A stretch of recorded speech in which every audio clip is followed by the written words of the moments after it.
ॐ अज्ञानतिमिरान्धस्य ज्ञानाञ्जनशलाकया चक्षुरुन्मीलितं येन तस्मै श्रीगुरवे नमः।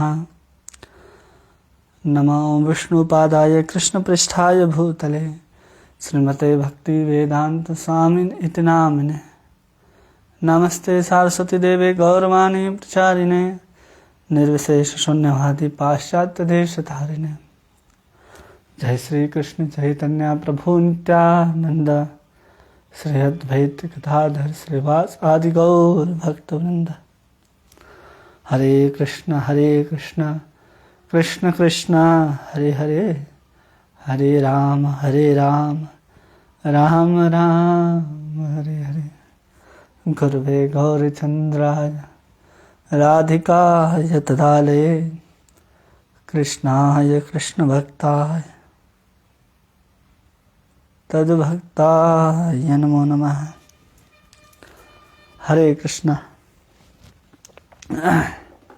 आप सभी का बहुत बहुत स्वागत है इस भगवत गीता कोर्स में।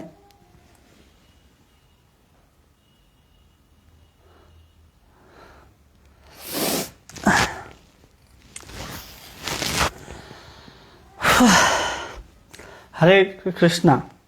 आप सभी का बहुत बहुत स्वागत है इस भगवत गीता कोर्स में, जिसमें हम लोग भगवान का ऐश्वर्य पढ़ रहे थे, जिसमें भगवान अपने विभूतियों के बारे में बतलाते हैं।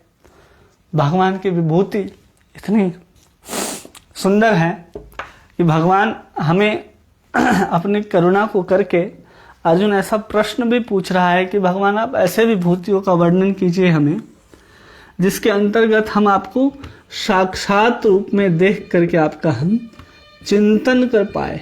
क्या कर पाए? साक्षात रूप में देख करके चिंतन। तो वो सबसे पहले भगवान क्या करते हैं? अपने आप को ही सब चीज की उत्पत्ति बताते हैं और कहते हैं जो दिखाई देता है, जैसे सूर्य, चंद्र, पीपल, हिमालय, आकाश, शब्द में ओमकार, ये सब भगवान कहते हैं कि ये सब मेरी विभूति है। और ये सब हमारे सामने होने के कारण हम इसको देख पाते हैं और समझ पाते हैं कि हाँ, ये भगवान की विभूति हैं। और इन रूपों में हम भगवान कृष्ण को चिंतन कर सकते हैं।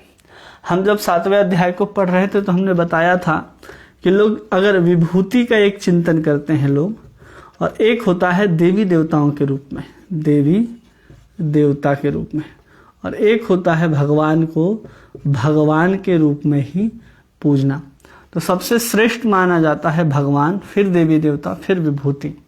ये सबसे नीचे के स्तर में लोग भगवान को विभूति के रूप में पूजते हैं। वो भी एक तरीका है कि हम धीरे धीरे भगवान से जुड़ जाएं। इसलिए भगवान ने अपनी विभूति के रूप में इस संसार में बहुत सारी चीजों को प्रकट किया है, जिसके माध्यम से हम भगवान को चिंतन कर पाए। तो अर्जुन उस विभूतियों को इस अध्याय में इसलिए पूछा कि हम कैसे उस विभूति को देख पाएंगे भगवान, और आपका हम कैसे चिंतन कर पाएंगे।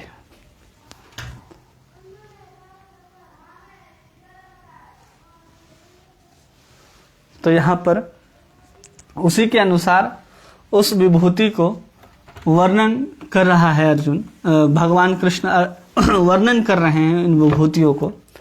तो हम लोगों ने जहाँ तक देखा था उसके आगे हम लोग देखते हैं श्लोक संख्या 33। अक्षराणाम ओंकारोऽस्मि द्वंद्व समासिकस्य च अहमेवाक्षयः कालो धाताहं विश्वतो मुखः। अक्षरों में मैं ओमकार हूँ और समासों में मैं द्वंद्व समास हूँ। मैं स्वस्थ काल शाश्वत काल भी हूँ और त्रष्टाओं में ब्रह्म हूँ। क्या कह रहे हैं भगवान कि मैं क्या हूँ? अक्षरों में ओमकार हूँ। जितने भी अक्षर हैं उन अक्षरों में भगवान कह रहे हैं कि मैं क्या हूँ? अकार। अ होता है ना, अकार। अकार कौन है? भगवान कहते हैं मैं हूं। फिर भगवान कहते हैं इसमें कि समासों में द्वंद्व समास हूं। समास। पढ़े होंगे हिंदी साहित्य जो लोग जानते हैं उनको पता होगा कि समास क्या होता है और उसके अंतर्गत आने वाले द्वंद्व समास किसे कहते हैं। टोटल 6 प्रकार के समास होते हैं, उसमें से सबसे श्रेष्ठ समास में जो कहा जाता है वो द्वंद्व समास कहा जाता है। और भगवान समास के अंतर्गत भी कह रहे हैं कि मैं वो समास हूँ और शाश्वत काल हूँ। इसके पहले आप 30वें श्लोक में देखेंगे तो वहां आपको दिखाई देगा कि जहां भगवान वहां भी काल की बात की, लेकिन वहां बात करते हैं कि मैं वशीकरण करने वाला काल हूं, और यहां भगवान कह रहे हैं अक्षय, मैं क्या हूं, शाश्वत काल हूं। वो काल और ये काल में क्या अंतर होता है, ये थोड़ा सा हम लोग समझ लेंगे तो हमें आसानी होगी। और फिर भी जितने भी सृष्टा हैं उन सृष्टाओं में मैं क्या हूं, ब्रह्मा हूं। और एक अर्थ और है इसका कि भगवान कह रहे हैं कि जितने भी सृष्ट प्राणी हैं, सृष्ट प्राणी हैं, उनमें से सबसे प्रथम प्राणी के रूप में, प्राणियों में मैं चतुर्मुख जो हूं वो ब्रह्मा हूं, चतुर्मुख ब्रह्मा हूं, भगवान कह रहे हैं। एक तो सृष्टा के रूप में कह रहे हैं कि जितने भी संसार में जो कुछ का निर्माण होता है वो सबके त्राष्टा कौन होते हैं, ब्रह्मा जी होते हैं। और एक और अर्थ निकालते हैं इसका कि जितने भी प्राणी हैं, श्रेष्ठ प्राणी, उसमें से सबसे श्रेष्ठ जीव या प्रथम जीव के रूप में ब्रह्मा को ही जानते हैं। तो भगवान यहाँ सबसे पहले क्या कह रहे हैं, मैं अक्षरों में आकार हूं। अब आकार क्या क्या होता है, जैसे अ है, आ है, ये सब किस में आता है, अकार में आता है। कोई भी शब्द जब हम बोल रहे हैं तो बिना इनके हम बोल ही नहीं सकते। अगर हम हिंदी थोड़ा सा समझते हैं तो एक क है, क्या है ये, क हम उच्चारण कब कर रहे हैं, जब क के साथ अ लगा हुआ है तब जाकर के हम इसको क कह रहे हैं। क्या कह रहे हैं इसको, क। अब इसको अगर हम संधि विच्छेद करते हैं केवल इसको, तो कैसे टूटेगा, ये क जोड़ अ, ये दोनों मिलकर के बनता है क। अगर अ को हटा देंगे तो ये क कैसा रहेगा, आधा का। पूरा अ का उच्चारण जिसमें होता है वो व्यंजन के साथ ही होता है। और जितने भी क से लेकर के ज्ञ के जो व्यंजन हैं वो बिना स्वर के बोले ही नहीं जा सकते हैं। जो भी हम शब्द बोलते हैं, शाश्वत हो, काल हो, समास हो, विभूति हो, योग हो, सब में अकार उपलब्ध होता है। इसलिए वो अक्षर को भी भगवान कह रहे हैं जो मूल अक्षर है वो मैं ही हूँ। और फिर कह रहे हैं कि मैं समासों में क्या हूँ, द्वंद्व समास हूँ। भगवान क्या बता रहे हैं आगे कि जो समास होता है अर्जुन, मैं उस समास में भी द्वंद्व समास है। अब समास से आप समझिए क्या कहते हैं समास, सम आस, जिसमें दो या दो से अधिक शब्द मिलकर के एक शब्द की रचना होती है, उसको समास कहते हैं। जिसमें दो शब्द आपस में जुड़ करके एक शब्द का निर्माण करते हैं वो समास कहलाता है, जिसमें दो शब्द जुड़े। अब ये समास जो है मूलतः ये 6 प्रकार के होते हैं, जिसमें सबसे पहला ही समास है द्वंद्व समास, और दूसरे समास को कहते हैं बहुब्रीहि समास। क्या कहते हैं, बहुब्रीहि समास। तीसरा समास है जिसको कहते हैं कर्मधारय समास, कर्मधारय समास। चौथा समास होता है तत्पुरुष समास, तत्पुरुष समास। फिर पांचवा होता है द्विगु समास, द्विगु समास। और छठा समास होता है अव्ययी समास।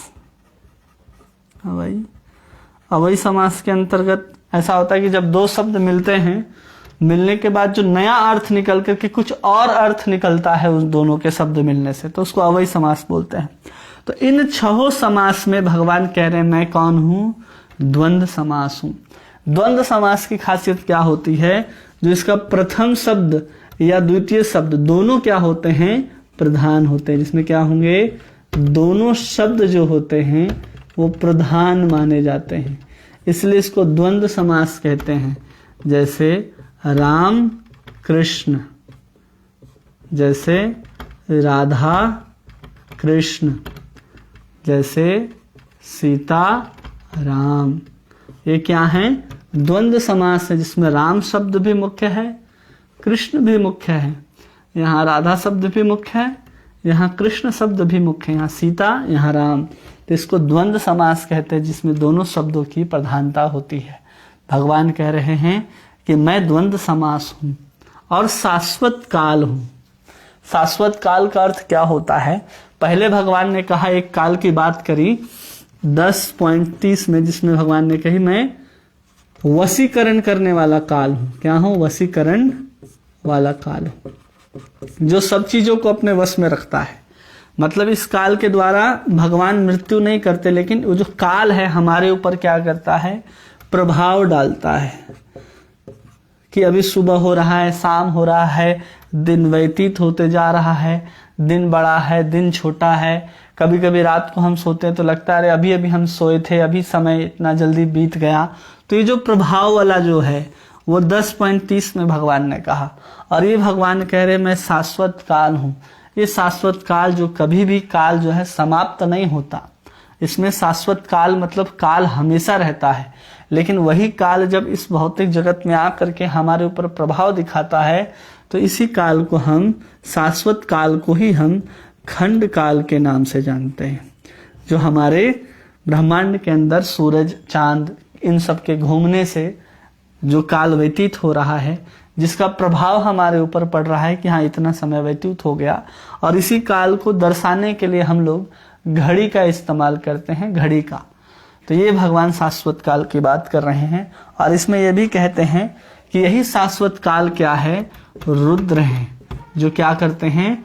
अंत काल में सबका संहार कर देते हैं, संहार करते हैं। महाकाल और रुद्र को भी यहाँ भगवान अपनी विभूति के रूप में वर्णन कर रहे हैं।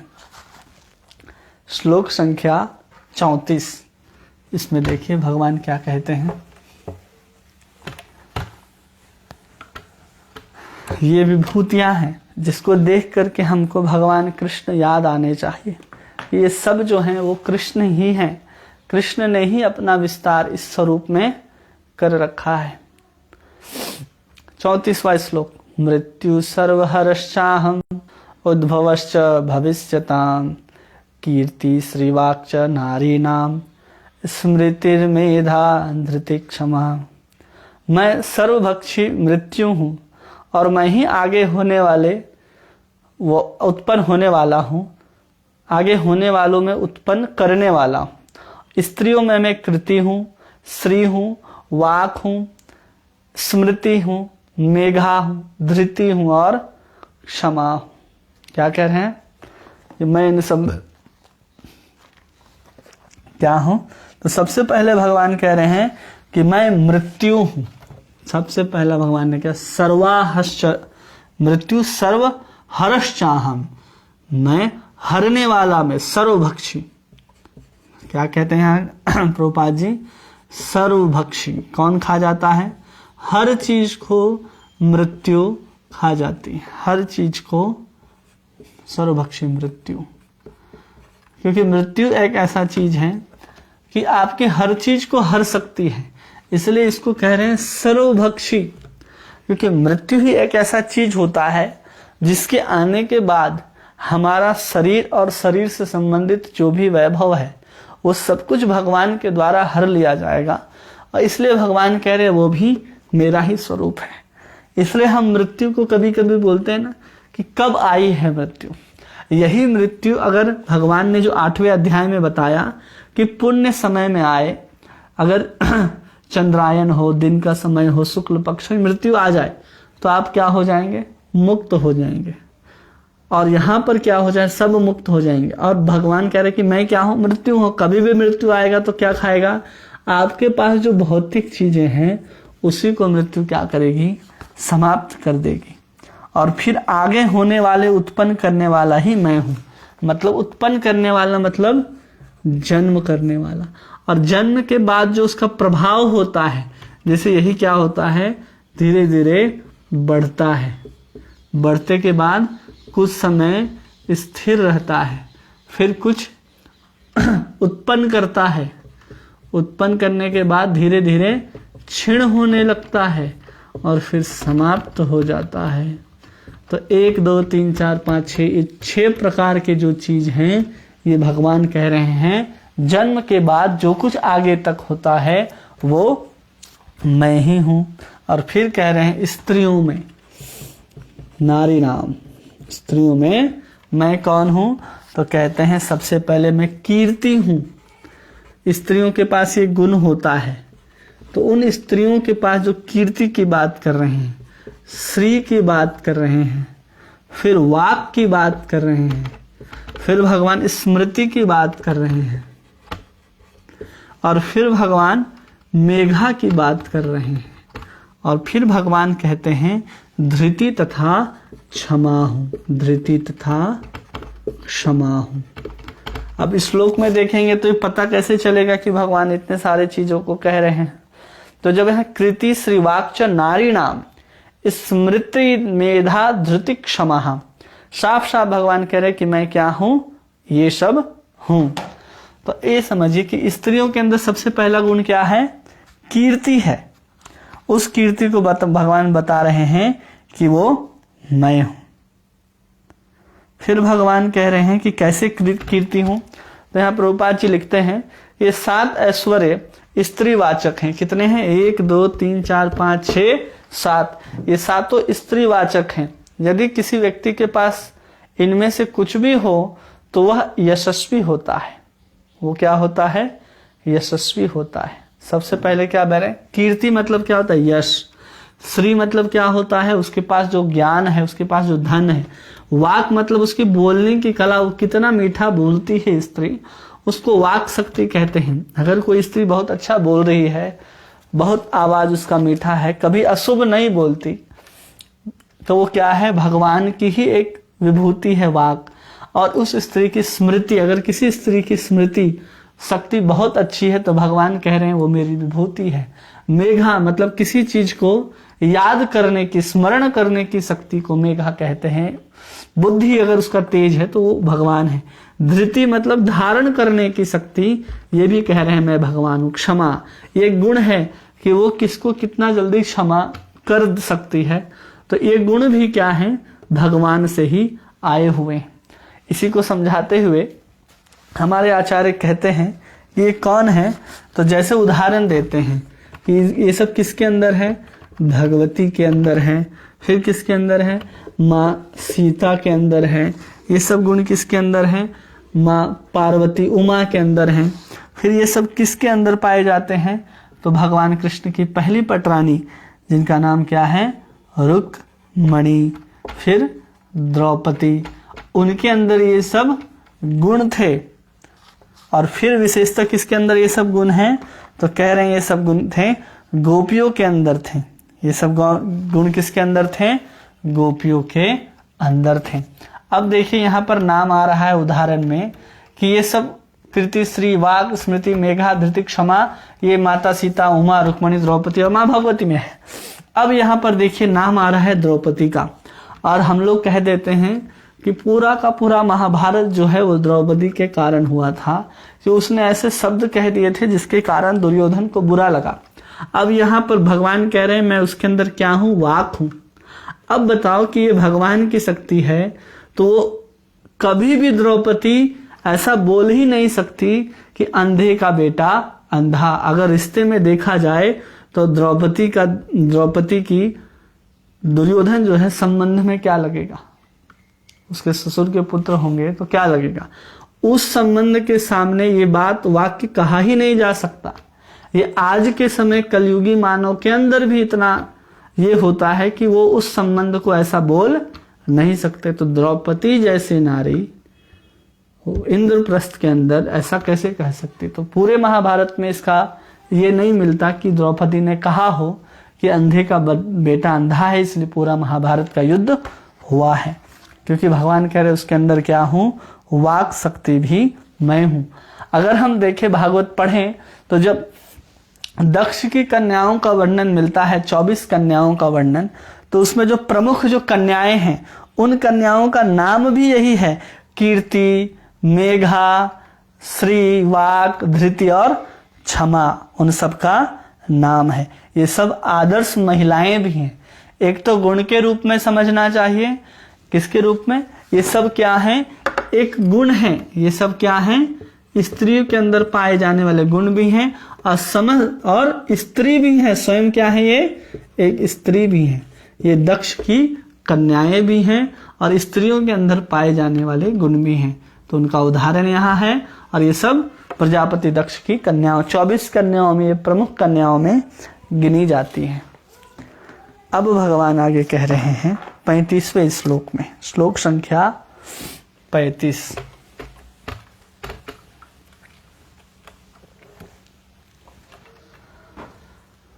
हरे कृष्णा।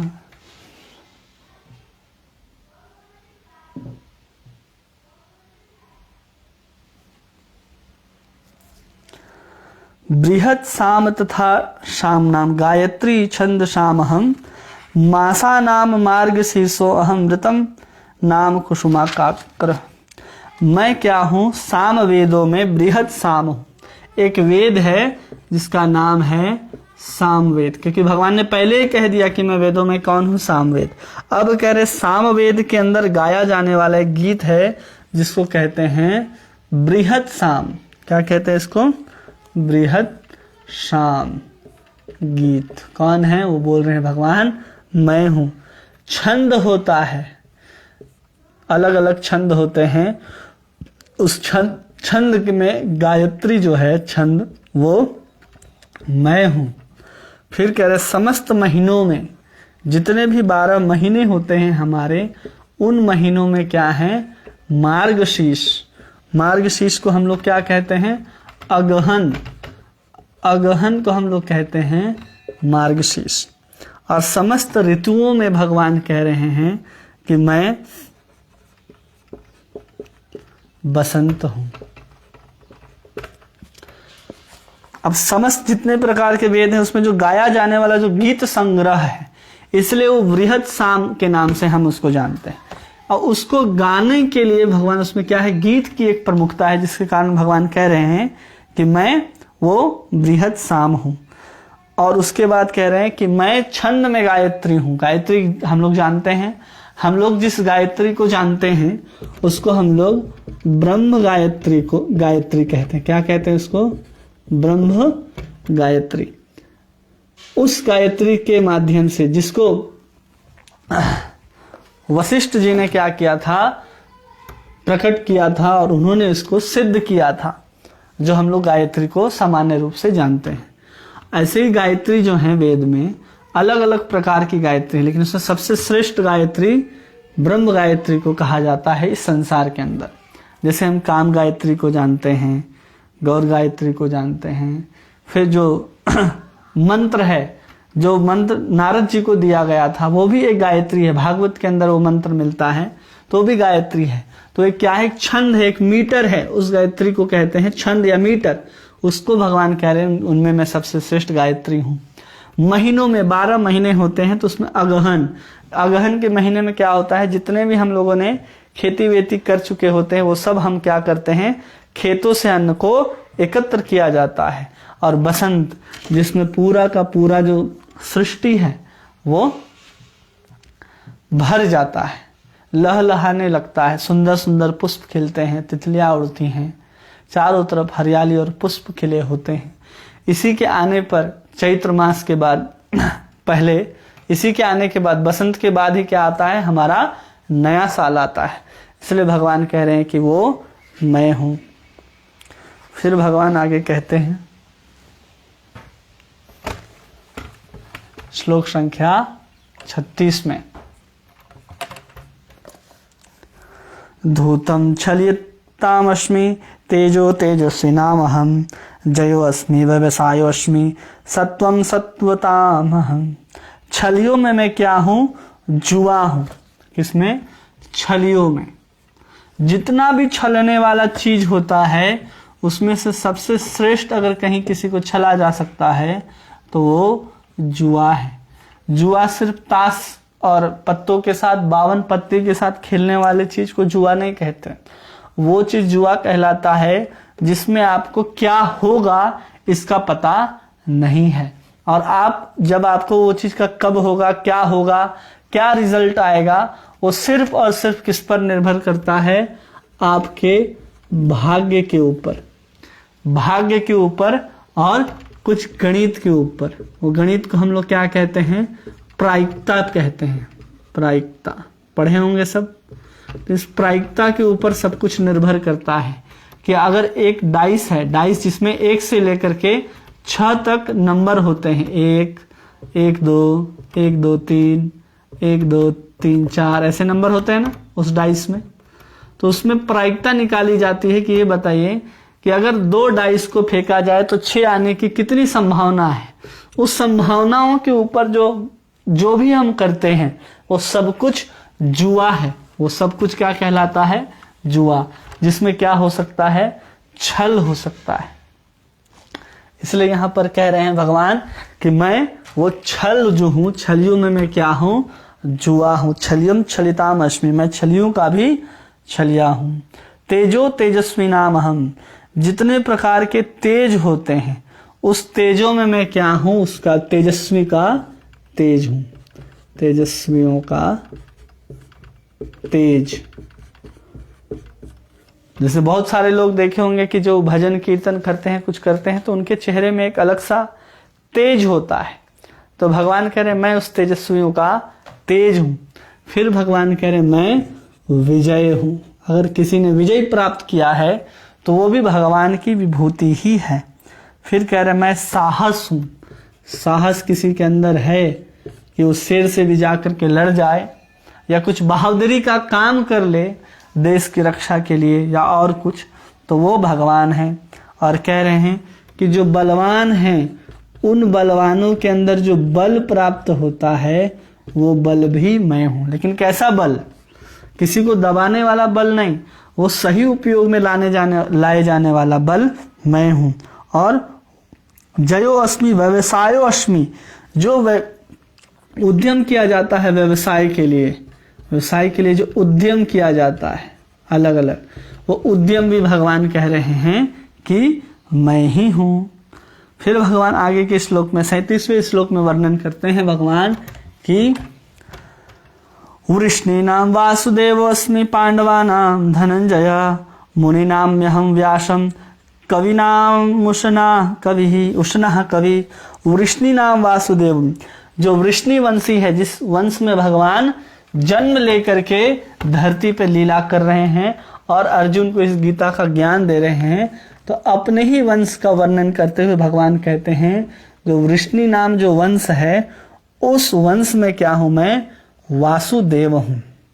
वृष्णि नाम में मैं क्या हूं, वासुदेव। फिर कहते पांडवा नाम धनंजय, 5 पांडवों में मैं क्या हूं, अर्जुन। धनंजय हूं मतलब कौन हूं, मैं अर्जुन हूं। और फिर क्या, मुनि नाम में हम व्यास, और समस्त मुनियों में मैं क्या हूं, व्यास हूं। समस्त मुनियों में मैं व्यास हूं। कवि नाम उष्णा, जितने प्रकार के कवि हैं या फिर विचारक हैं, उन विचारकों में सबसे श्रेष्ठ विचारक कौन है, शुक्राचार्य। शुक्राचार्य को ही यहाँ उष्णा कहा जा रहा है।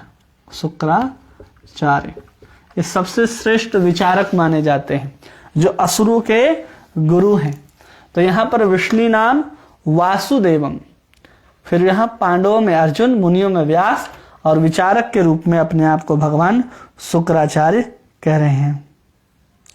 और यहाँ पर बताते हैं कि वासुदेव जहाँ पर शब्द है, इस शब्द का अर्थ बलदेव या बलराम मानना चाहिए, क्योंकि समस्त अवतारों के उद्गम है। वासुदेव मात्र उद्गम है और उसके निकट अंश जो हैं उस अंश को विभिन्न अंश कहते हैं। इसलिए यहाँ पर कृष्ण तथा बलदेव दोनों ही वसुदेव के पुत्र के रूप में उत्पन्न हुए हैं। अतः दोनों वासुदेव कहा जा सकता है, दोनों को वासुदेव कहा जा सकता है, क्योंकि दोनों उत्पन्न हुए हैं। एक कृष्ण भी हुए हैं और एक बलराम भी हुए हैं। तो कृष्ण सो सबके उद्गम है, इसलिए यहाँ बलराम मानना है, ऐसा कह रहे हैं आचार्य। आगे 38वें श्लोक में कहते हैं दंडो दमयतामस्मि नीतिरस्मि जिगीषताम मौनम चैवास्मि गुह्यानाम ज्ञानम ज्ञानवताहम। अराजकता को दमन करने वाला मैं साधन हूं। किसको दमन करने वाला? अराजकता को, मतलब दमन कार्यों में जो भी अराजकता को फैलाते हैं उनमें जो उनको शांत करने वाले जो हैं, उस दंड देने वालों में मैं क्या हूं? तो उसको कह रहे भगवान दंड, दमन करने वालों के समस्त साधनों में मैं दंड हूं। समस्त प्रकार का जो साधन होता है उस समस्त साधन में मैं क्या हूं? दंड हूं। साम दाम दंड और भेद, तो इस साम दाम दंड और भेद में जो दंड है वो भगवान कह रहे हैं मैं हूं। फिर क्या? नीति रश्मि जिगीषताम, अगर कोई विजय को प्राप्त करने के लिए अगर कुछ नीति का यूज करता है, विजय को प्राप्त करने के लिए जो नीति का उपयोग किया जाता है, तो ये नीति भगवान कह रहे हैं कि वो मैं हूं। रहस्य, जितने भी चीज के रहस्य होते हैं संसार में, उन रहस्यों में सबसे श्रेष्ठ रहस्य जो है वो मौन है। अगर आपको कुछ छिपाना है तो आप क्या कर सकते हैं? अपने आप को मौन रख सकते हैं, कुछ भी बोले बिना। और जितने भी बुद्धिमान लोग हैं जो अपने आप को बुद्धिमान समझते हैं, उन बुद्धिमानों का जो ज्ञान है वो ज्ञान भी भगवान कह रहे हैं कि मैं ही हूं। फिर 39वें श्लोक में भगवान कहते हैं यच्चापि सर्वभूतानां बीजं तदम अर्जुन न तदस्ति विनाम यात्स मान्यता भूतम चराचरम। यही नहीं अर्जुन, हे अर्जुन, मैं समस्त सृष्टि का जनक बीज हूं। क्या कह रहे हैं 38वें श्लोक में भगवान? कि जितना भी चीज संसार में उत्पन्न होता है उन सब के उत्पन्न करता जो जनक होता है, वो जो बीज है वो बीज मैं ही हूं। भगवान ने कहा ना कि अहम धाता अहम पितामह बीज प्रदापिता, हम बीज प्रदापिता। तो भगवान यहाँ भी कह रहे हैं कि मैं क्या हूं? उन सब का बीज हूं। और जो भी अचर चर प्राणी हैं वो मेरे बिना नहीं रह सकते, चाहे वो चर हो या फिर अचर है, वो सब क्या है? मेरे बिना नहीं रह सकते अर्जुन, मेरे बिना नहीं रह सकते। चाहे कुछ भी हमको इस संसार में दिखाई देता हो, आम की गुठली को भी अगर आप लगाते हैं उससे पेड़ आता है, तो वो विभूति के रूप में गिनना चाहिए, क्योंकि वो विभूति के रूप में ही वो आम का पेड़ जो है वहां पर जन्म ले रहा है। भगवान का यच्चापि सर्वभूतानां बीजम, सबका बीज कौन है? सबका बीज मैं हूं। और चर अचर, जो चलने वाले हैं और जो नहीं चलने वाले हैं, वो मेरे बिना रह ही नहीं सकते, सबका आधार मैं हूं। तो अब भगवान 40वें श्लोक, 39 श्लोक था ये, अब 40 श्लोक में देखते हैं भगवान क्या कहते हैं। श्लोक संख्या 40। न अंतस्ति मम दिव्यानां विभूतिनां परंतपः एषः तद्देशतः प्रोक्त विभूतिर्विस्तरो मया। हे परंतप, मेरी देवी विभूतियों का अंत नहीं है। मैंने तुमसे जो कुछ कहा है वह जो मेरी अनंत विभूतियों का संकेत मात्र है। भगवान क्या कह रहे हैं कि जो अनंत प्रकार की विभूति है उन सब में मैं क्या हूं? उन सब में मैं केवल अंश मात्र है, मेरी अनंत विभूतियों का संकेत मात्र है। अभी तक जितने भी विभूतियों का भगवान ने वर्णन किया, वो भगवान की जो विभूतियां हैं वो क्या हैं? अनंत हैं। और उनमें जो कुछ अभी तक भगवान ने हमें कहा है वो सब केवल एक संकेत मात्र है, इसलिए इसका वर्णन संपूर्ण रूप से नहीं किया जा सकता। जो ज्ञानी है वो पढ़ पढ़ के समझ सकते हैं कि ये भी जो भी श्रेष्ठ वस्तु संसार में दिखाई दे, समझना चाहिए भगवान की विभूति है। श्लोक संख्या 41।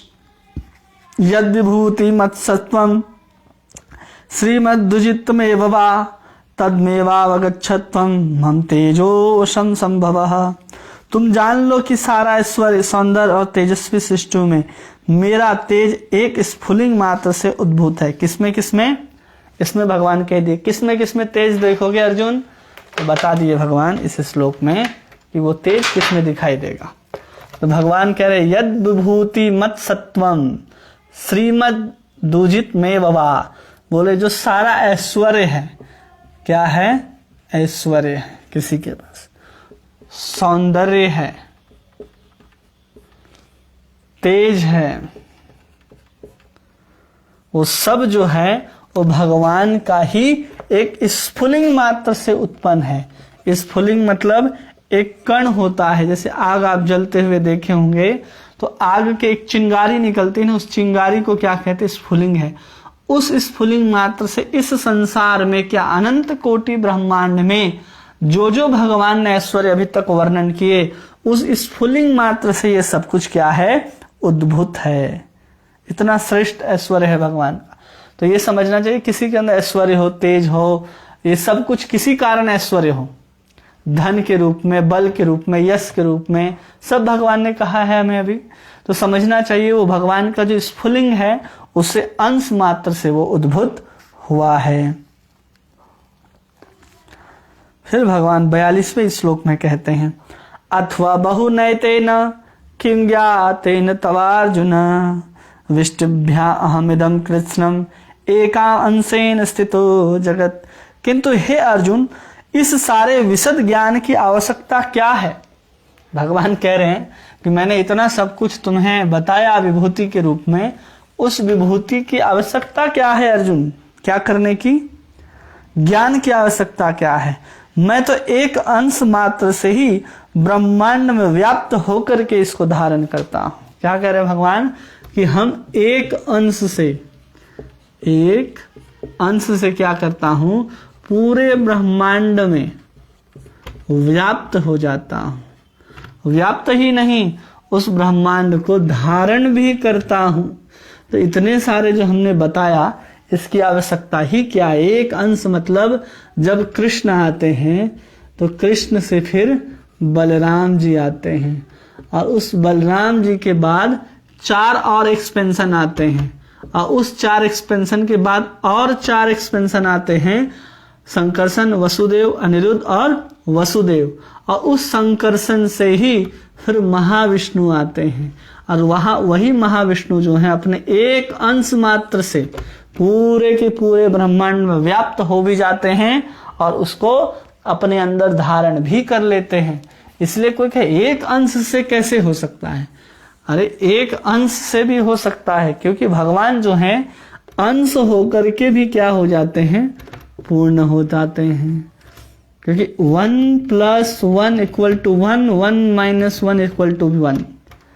इसको कहते हैं वैदिक गणित या अध्यात्म का गणित है, जिसमें भगवान अपने एक अंश की बात कर रहे हैं। वो एक अंश नहीं, पूर्ण है।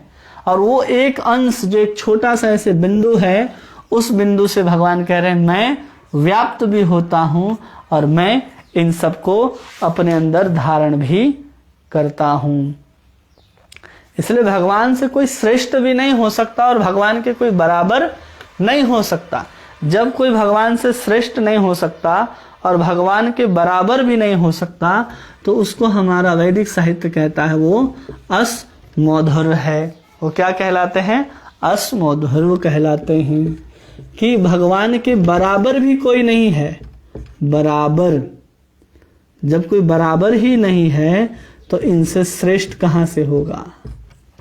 कोई भगवान की बराबर भी नहीं करता तो भगवान से श्रेष्ठ होने की बात तो दूर है। इसलिए भगवान यहाँ पर अपने समस्त विभूतियों को बताते हैं, जिससे जो सामान्य जन है, वो सामान्य जन जब कृष्ण को देखने की अभिलाषा करते हैं, अगर बहुत प्यास लग रहा है तो प्यास के कारण अगर उसको जल दे दिया जाए और उस जल के अंदर जो स्वाद है और कहा जाए यही जो स्वाद है बाबू, वही भगवान है।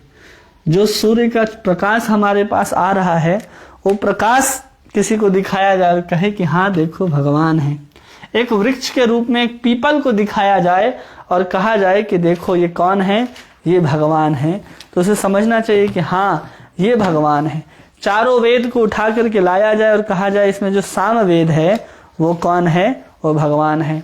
जो पांचों पांडव हैं, उन पांचों पांडव में सिर्फ अर्जुन को ला दिया जाए तो कहा जाए कि कौन है, तो कहेंगे कि ये पांडव भगवान की विभूति है।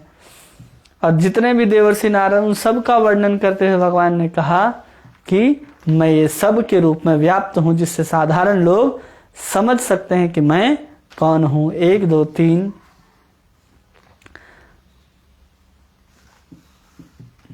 1 2 3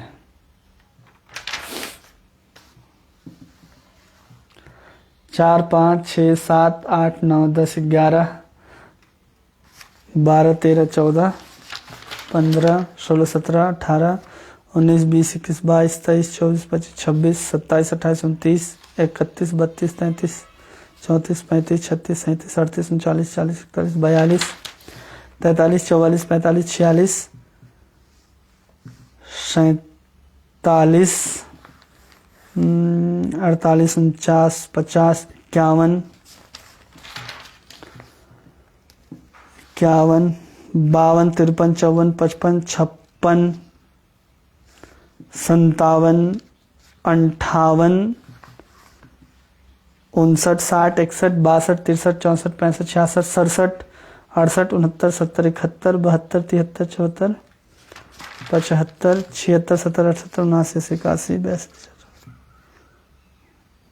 लगभग 80 से अधिक ऐश्वर्यों को भगवान यहाँ पर अपने इस अध्याय में वर्णन करते हुए हमको बताते हैं। और पहले 7वें अध्याय में भी भगवान ने वर्णन करके बताया कि मैं कौन हूँ, मैं देवी देवता के रूप में क्या हूँ, यज्ञ हूँ, अग्नि हूँ, ये सब कुछ के रूप में भगवान स्वयं को वर्णन कर देते हैं। तो समझना चाहिए कि लगभग गिना जाए तो 100, पूरे गीता में देखिए 100 से अधिक भगवान ने विभूतियों का वर्णन किया है। और ये केवल संकेत मात्र है। अगर किसी के अंदर थोड़ी सी भी जिज्ञासा है कि हाँ हमको भगवान को देखना है, तो हम उसको विभूति के रूप में भगवान का दर्शन करा सकते हैं। जो भी श्रेष्ठ वस्तु है, श्रेष्ठ लोग हैं, उन श्रेष्ठ लोगों के अंदर जो गुण दिखाई दे रहा है, किसी गुंडे के अंदर दिखाई दे रहा है अरे बल तो इसके पास बहुत है, तो वो भगवान की विभूति के रूप में गिनती नहीं गिना जाएगा। वो श्रेष्ठ व्यक्ति होना चाहिए। उसी श्रेष्ठ व्यक्ति के अंदर अगर हम देखेंगे कि हाँ ये गुण उसके अंदर मिल रहे हैं, जैसे अर्जुन के अंदर बल है, अर्जुन के अंदर संयम है, तो अर्जुन के अंदर पाए जाने वाले गुण भगवान की विभूति गिनी जाएगी।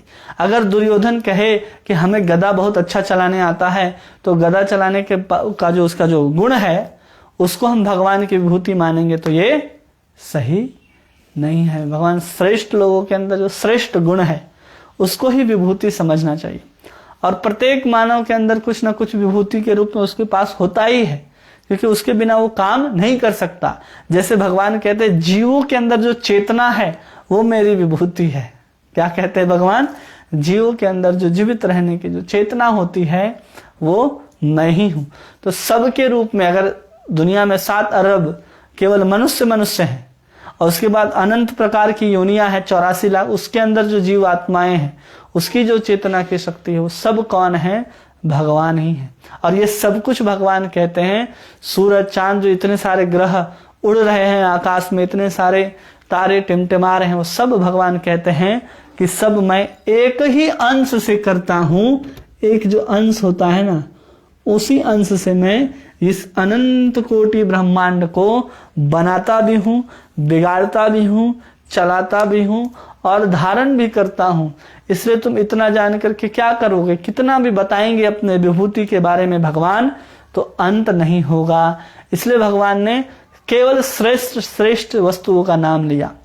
यहाँ पर भगवान कहते हैं कि मैं वृक्षों में पीपल हूं, यहाँ तुलसी का नाम नहीं लिया। कहते हैं कई साधुओं से हमने सुना है, प्रमाण नहीं है हमारे पास, लेकिन सुना है कि जो हमारी जो तुलसी है ना, वो तुलसी 84 लाख योनियों में नहीं आती है। ये तुलसी दिव्य है। जो नदियों में है गंगा, ये गंगा क्या है? 84 लाख योनियों से बाहर है। इसलिए तुलसी, गंगा, ग्रंथ, ये सब जितने भी हैं वो सब दिव्य जगत से हमारे उद्धार के लिए यहाँ पर आए हैं। चाहे तुलसी हो, शालिग्राम हो, गंगा हो, ये सब हमारे उद्धार के लिए आए। इसलिए हम उन विभूतियों को विभूति के रूप में अगर स्वीकार करें, कई लोग सूर्य नारायण कह करके संबोधित करते हैं। केवल और केवल सूर्य नारायण भगवान के विभूति मात्र हैं, स्वयं भगवान के रूप में सूर्य और चांद नहीं है। वो पीपल केवल उस भगवान विष्णु की उस उपस्थिति को दर्शाता है, क्योंकि सबसे श्रेष्ठ वृक्षों में गिना जाता है, इसलिए उसमें भगवान को माना जाता है। ऐसे ही हमारे जो सनातन धर्म है, इसमें हम हर चीज की पूजा करते हैं, चाहे वो नदी हो, चाहे वो वृक्ष हो, चाहे वो पहाड़ हो, चाहे वो लोग हो, उन सब की हम लोग पूजा कर लेते हैं। चाहे वो पत्थर ही क्यों ना हो, हम उसकी पूजा करते हैं। क्यों करते हैं? क्योंकि सब में भगवान व्याप्त हैं और उसमें जो श्रेष्ठ हो जाते हैं, नदी में गंगा, वृक्ष में पीपल, पहाड़ में हिमालय, तो उसमें क्या हो जाते हैं, हम भगवान के अंश के रूप में देखते हैं कि भगवान की तेज जो है वहां पर उपस्थित है। तो अगर कोई इस बात को जाने कि यहाँ सिर्फ विभूति के अंश के रूप में अगर भगवान है, और जो श्रेष्ठ भगवान है, जो पूर्ण है, वो कृष्ण है, और बाकी सब यहाँ पर विभूति के रूप में क्या है, विस्तार है। और इसको जो विस्तार जो भगवान ने इतने प्रकार की विभूतियों का बताया, उसको ज्ञान होना चाहिए कि विभूतियां सिर्फ और सिर्फ कृष्ण का एक विस्तार है, श्रेष्ठ विस्तार है, एक स्फुलिंग मात्र है, जिसके माध्यम से कृष्ण अपनी सर्वव्यापकता को हमको दर्शा रहे हैं। कोई कहे कण कण में भगवान है, नहीं दिखते हैं, तो भाई थोड़ा सा आंख में इस गीता के ज्ञान को देखो, और जो भी श्रेष्ठ वस्तु दिखाई दे उसमें भगवान का अनुभव करो, जिससे तुम उस चेतना में धीरे धीरे उठ सकोगे। इसी से धीरे धीरे लोग उठते उठते क्या करते हैं, देवी देवताओं की पूजा आराधना शुरू करते हैं, और उनके बाद जब उनको ज्ञान हो जाता है कि अब हमें सकाम कर्म निष्काम कर्म करते हुए ध्यान के आदि आगे जाकर के भक्ति योग के माध्यम से भगवान की भक्ति करनी है, और इस नश्वर शरीर को छोड़ करके हमें भगवत धाम जाना है। लेकिन हम लोग क्या करते हैं, कभी भी भगवत धाम जाने के लिए अग्रसर नहीं होते। हम सदैव इसी संसार में भोग को भोगना चाहते हैं। अब भगवान इतने सारे विभूतियों का वर्णन करते हैं, 10 अध्याय तक अर्जुन के एक एक प्रश्न को सुनते हैं और उसका विस्तार पूर्वक उत्तर देते हैं। ऐसा नहीं कि अर्जुन ने कुछ पूछा है तो उसका उत्तर भगवान एकदम कम दे रहे हैं, एक लाइन में पूछा तो दूसरे लाइन में उत्तर, पूरे विस्तार से भगवान उसके एक एक प्रश्न का उत्तर देते हैं और उसको समझा रहे हैं। और उसके माध्यम से हम सब जीवों को भी यही समझा रहे हैं कि सुनो, जो संसार में, जिस संसार में तुम पड़े हो, यहाँ कुछ ऐसे साधन को ढूंढो, ऐसे लोग को ढूंढो जो तुम्हारे साथ रह करके भक्ति में अग्रसर हो सके। उससे क्या होगा कि तुम धीरे धीरे मेरे ज्ञान को लेते लेते तुम मेरे पास आओगे, तो मेरी भक्ति करोगे, तब क्या होगा, तुम मेरे पास आओगे और मैं तुम्हें ज्ञान दूंगा जिससे तुम मेरे पास आ सको। वही भी कहते हैं ना कि तेसाम सतत युक्ता नाम भजताम प्रीतिपूर्वकम, जो मुझे प्रीतिपूर्वक भजेगा। उस प्रीतिपूर्वक भजन को करने के लिए भगवान विभूति को बताए कि प्रेम कैसे आएगा। हर जैसे गोपियों को देखो, तमाल के वृक्ष को देख करके भी वो देखती थी कि कृष्ण की वो जंघाएं हैं और उससे जाकर के लिपट जाती हैं। तुलसी को देखती हैं, श्यामा तुलसी को, तो देखते हैं कि अरे अभी कृष्ण ने इसको छू करके गए होंगे। जब यमुना को देखते हैं तो लगता है अरे इस चांदनी रात में यमुना काली कैसे होकर के बह रही है, हमारा श्याम सुंदर तो इसी में पिघल करके या स्नान करने के लिए तो नहीं उतर गया। तो ऐसी भावनाओं को लेकर के गोपियां ढूंढती थी वृक्षों को, वो बादल को भी देख करके कृष्ण याद आते थे। इसलिए भगवान ने इन विभूतियों को बता दिया जिससे हम क्या कर सकें, भगवान को याद कर सकें। हमारी जो चेतना है हमेशा कृष्ण की ओर जाए। इसलिए भगवान आखिरी में इसमें कहते हैं कि एक अंश मात्र से हम सबको सब में व्याप्त होते हैं और सबको धारण करते हैं। जब हमें किसी को देख करके कृष्ण की याद आए तो समझना चाहिए कि वो व्यक्ति, वो वस्तु निमित्त हो रहा है हमें कृष्ण को याद दिलाने के लिए। और समस्त चीज जो चराचर में भगवान ने बना करके रखा है इस ब्रह्मांड में, वो एक एक चीज हमको भोग दृष्टि से योग दृष्टि में लाने के लिए है। क्योंकि हम किसी चीज को देख करके सोचते हैं तो हमारे भोग की वस्तु है, लेकिन हम ये नहीं सोचते कि वो जो है अंश वो भगवान का अंश है। हम स्वयं को भोक्ता मानते हैं। इसलिए भगवान ने विभूतियों का वर्णन किया कि तुम उसको देख करके भोक्ता न समझो, उसको देख करके भी तुम्हारे अंदर कृष्ण की ही याद जाग जाए। इसलिए पहाड़ों को भी देखो तो लगे कि गोवर्धन पर्वत है, कुछ भी देखो तो वृंदावन की याद आनी चाहिए, कृष्ण की याद आनी चाहिए। केले के वृक्ष को देखती थी गोपियां तो कहती थी ये तो कृष्ण की जंघाएं हैं। जब तमाल वृक्ष को देखती हैं तो लगता था भगवान का कमर है और जाकर के लिपटती थी। तो वैसे ही हमारे अंदर होना चाहिए, हम किसी चीज को देखें और हमारे अंदर कृष्ण की याद आए। इसलिए भगवान ने कहा कि तेसाम सतत युक्ता नाम, सतत भजन करने के लिए एक प्रक्रिया है जिससे हम भगवान को आसानी से भज सकते हैं। और भगवान की याद अगर हमारे अंदर बनी रहेगी तो हम संसार में दुखी नहीं होंगे। लेकिन जैसे ही हमारे मन के अंदर से कृष्ण की याद जो है वो कम होती है या जाती है तो हम उसी समय दुखी होना आरंभ हो जाते हैं। और भगवान कभी भी नहीं चाहते अपने जीवों को कि हमारे जितने भी जीव हैं वो कभी भी दुखी ना हो, क्योंकि सब कुछ क्या है, कृष्ण के लिए ही बनाया गया है। और कृष्ण ने अपने लिए ही सब कुछ को बनाया है। भगवान इस सृष्टि को बना रहे हैं, चला रहे हैं, तो भगवान ने अपने सुख सुविधा के लिए बनाया है और हमको उसमें कुछ सुख सुविधाएं दी हैं कि इस सुख सुविधाओं को लेते हुए तुम अर्जुन या हम जीवात्माओं को कह रहे हैं कि तुम मेरे पास आने का प्रयास करो। लेकिन हम संसार के उन सुख सुविधाओं के चक्कर में भगवान को भूल करके सुविधा पूर्वक जीवन यापन करने के लिए हम कृष्ण को छोड़ देते हैं। कृष्ण की जितनी भक्ति करनी चाहिए उस भक्ति को हम नहीं करते हैं, बल्कि हमें रूप गोस्वामी कहते हैं कि सब साधनों को इकट्ठा करो केवल इसलिए कि तुम सुखपूर्वक भक्ति कर सको।